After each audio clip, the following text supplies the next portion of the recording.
In Los Angeles, the city of shining lights and fast cars, luxury showrooms were temples of speed and wealth. Among them stood the McLaren dealership on Wilshire Boulevard, a glass palace where billionaires came to admire and purchase the world's rarest machines. But on that particular afternoon, something had gone terribly wrong. A brand new McLaren P1, a car worth over $1 million, sat, motionless, under the bright showroom lights. Its sleek carbon fiber body gleamed like a predator ready to pounce, but the engine inside was silent, a beast refusing to wake. The commotion grew as engineers surrounded the car, laptops plugged into its systems, hands tugging at wires, brows furrowed in frustration. The P1 was supposed to be perfection, a fusion of art and engineering, yet nothing they tried made the hybrid engine come alive. The owner, a billionaire investor named Victor Hale, paced back and forth, his expensive shoes clicking angrily against the marble floor. "I don't care what it takes, fix it," he barked, but the engineers only exchanged nervous glances, whispering among themselves. By evening, the scene had drawn reporters and photographers who smelled a headline, "McLaren fails its own masterpiece." Cameras flashed, capturing the rare sight of failure in a place built to celebrate power and success. Victor Hale's jaw tightened as he muttered into his phone, demanding answers from McLaren's UK headquarters. Within hours, top engineers were flown in the best minds the company had to offer, yet after days of testing and diagnostics, their conclusion was the same. The car was a lost cause, a machine too complicated to revive. The atmosphere inside the showroom was heavy, filled with defeat and disbelief. The engineers, dressed in crisp uniforms, packed up their tools, their pride bruised. The car, still beautiful, had become nothing more than an expensive statue.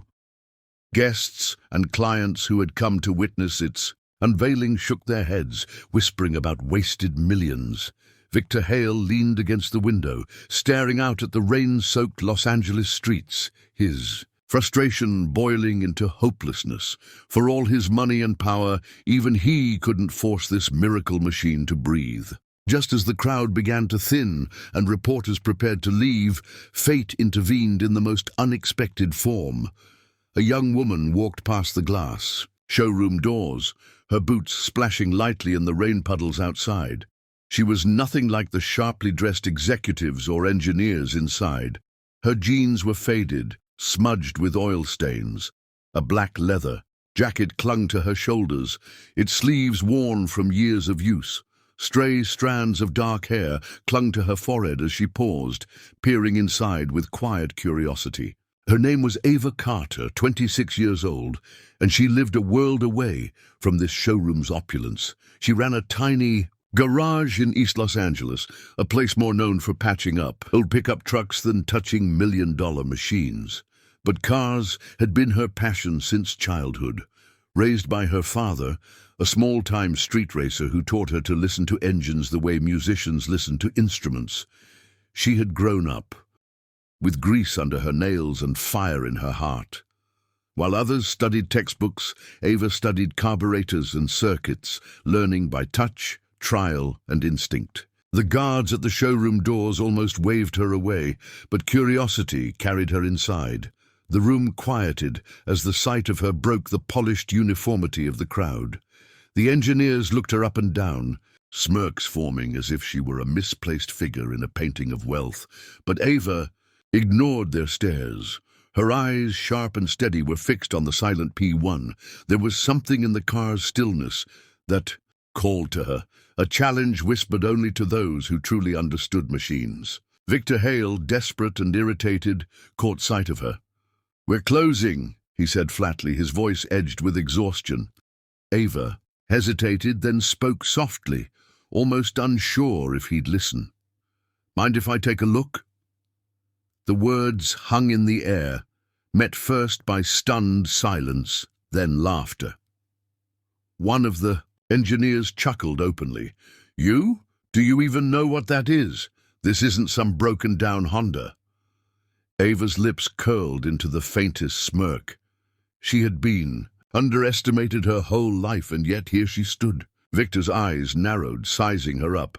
She didn't look like much, no degree, no uniform, no title. Yet behind her calmness was a quiet confidence that made him pause. Desperation often opens doors. Pride keeps closed.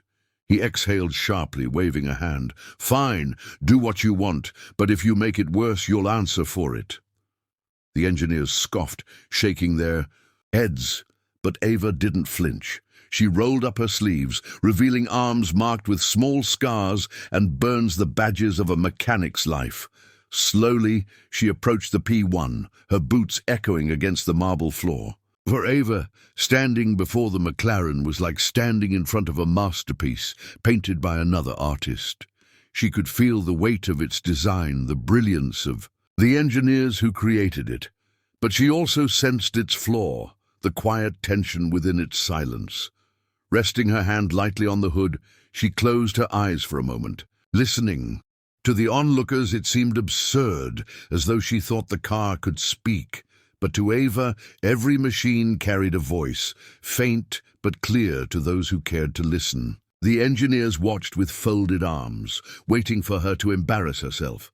One of them muttered, "What could she possibly know?" Another sneered, "This is a waste of time." But Victor leaned forward, curious despite himself.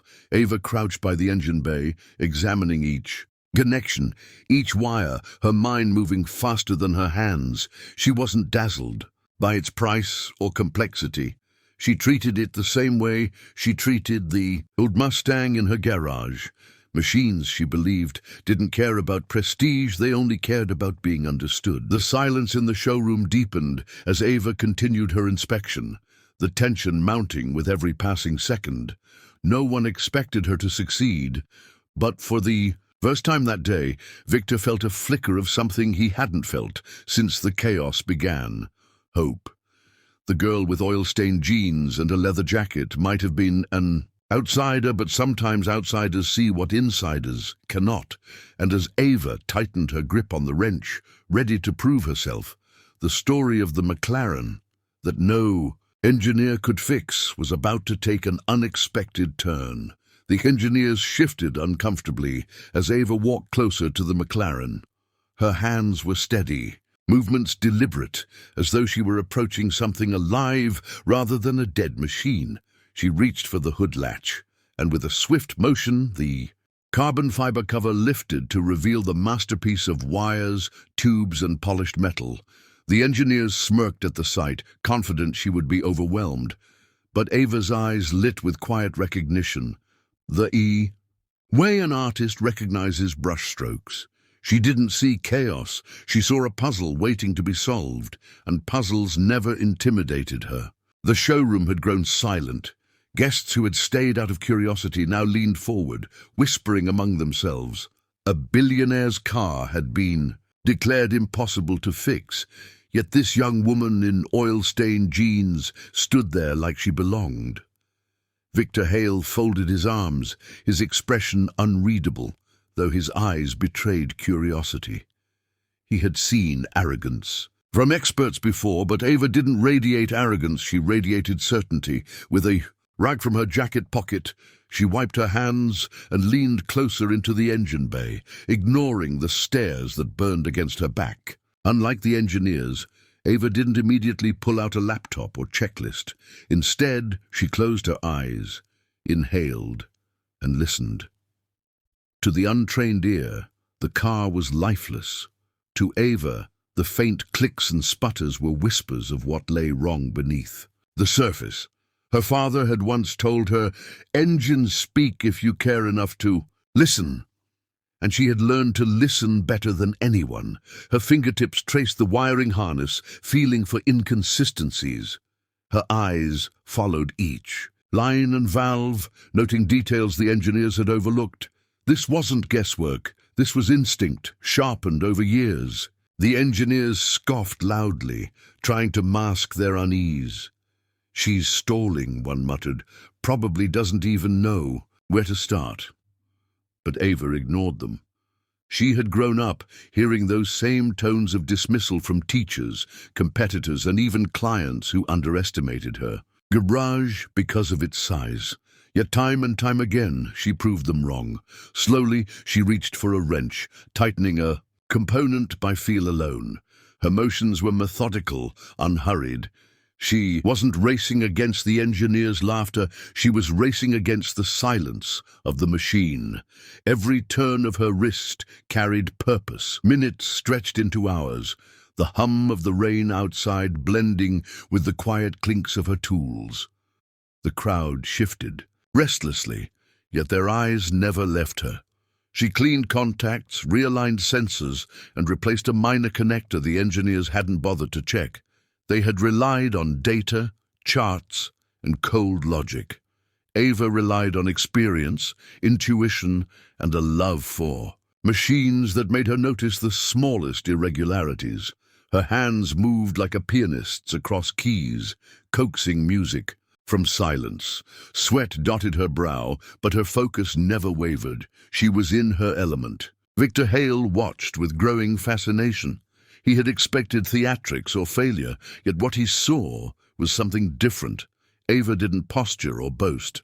She didn't even look at him once. She was entirely absorbed in the car, as though the world around her had disappeared.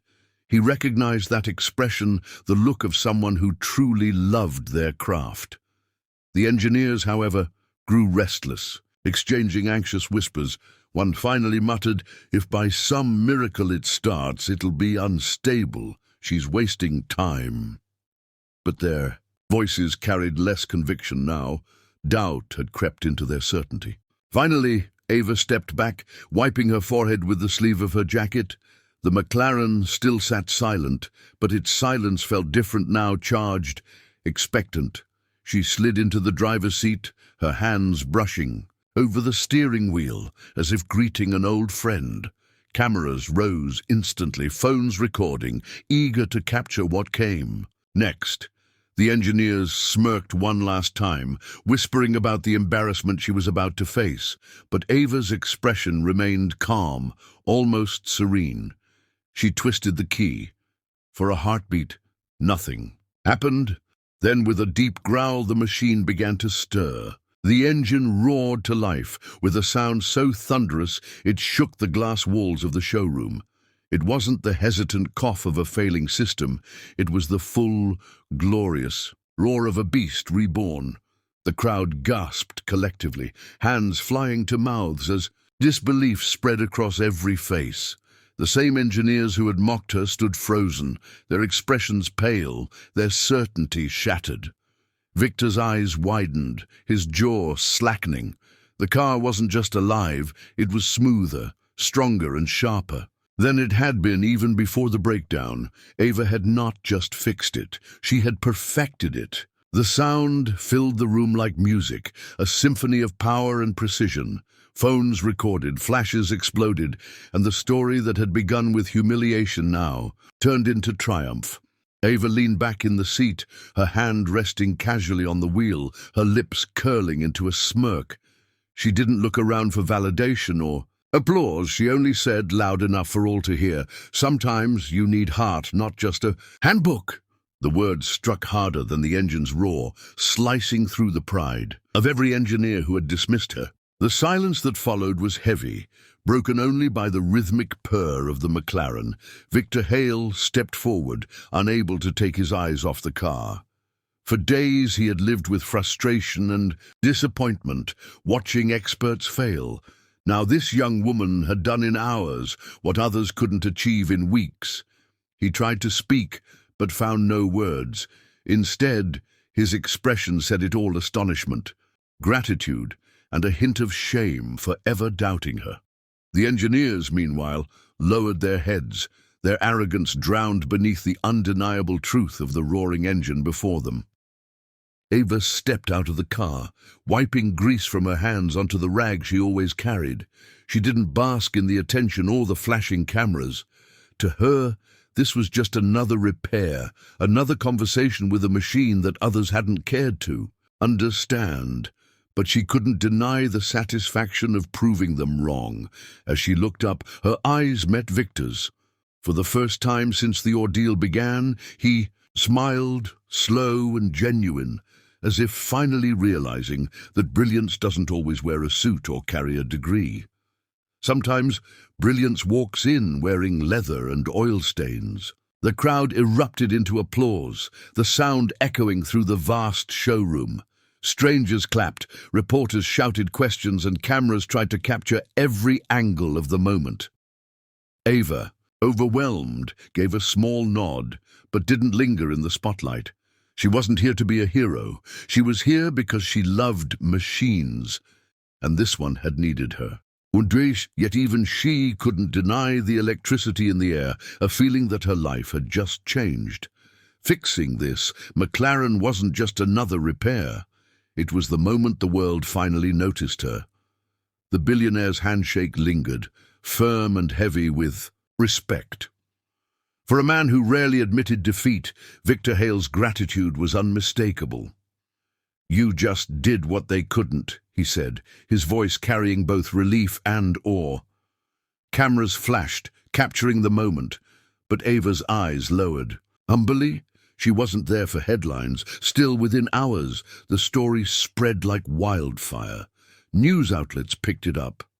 The garage girl who fixed the unfixable. McLaren.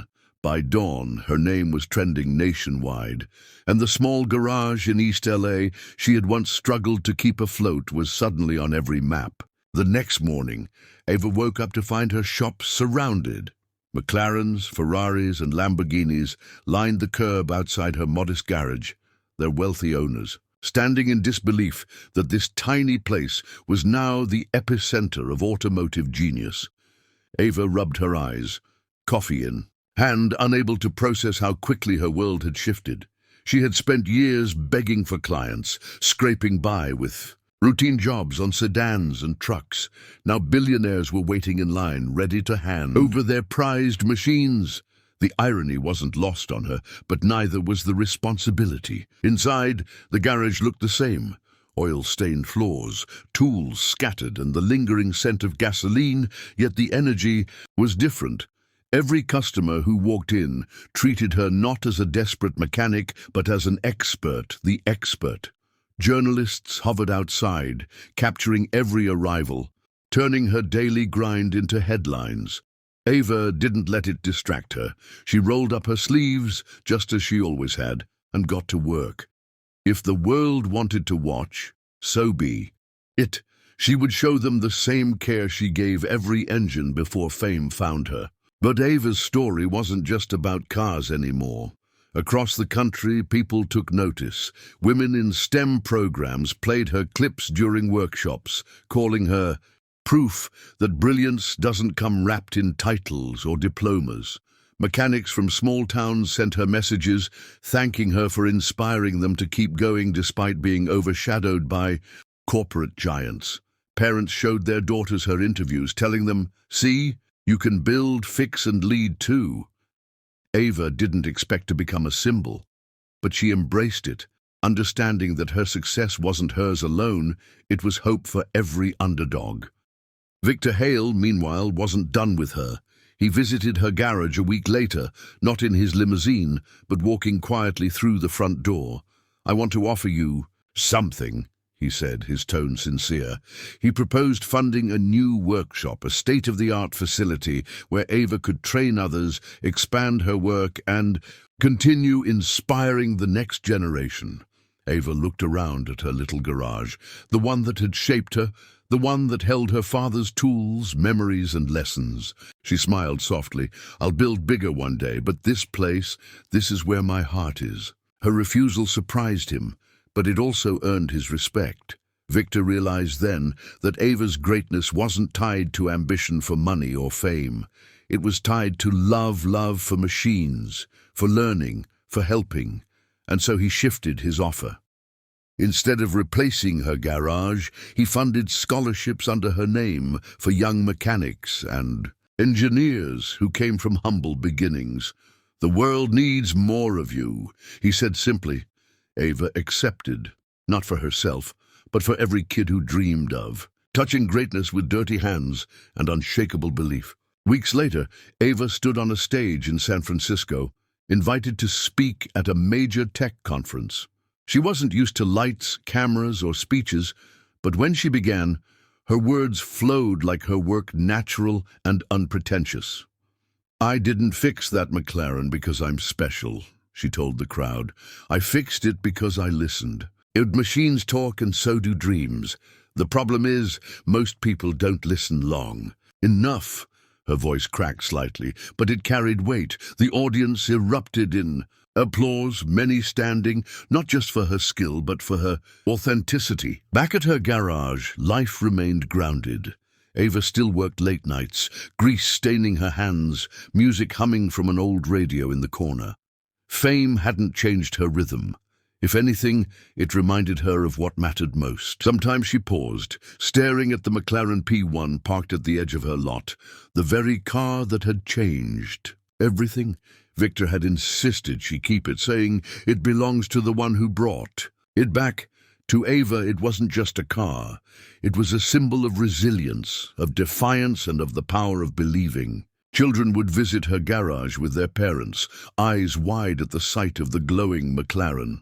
Ava always crouched down, smiled, and said, "This car doesn't just run on fuel, it runs on faith."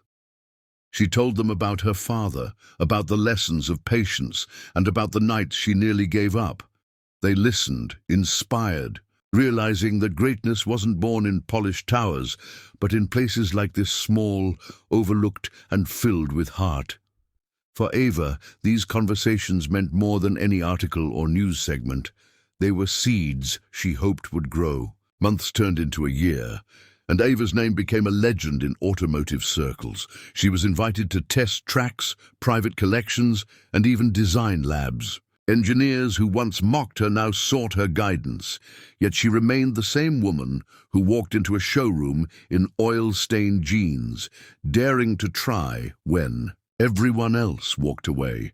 Whenever reporters asked her about her future, she would shrug and laugh. "The road ahead's long. I'm just getting started." And with each word, the McLaren behind her gleamed like a reminder not of what she had fixed, but of what she had ignited.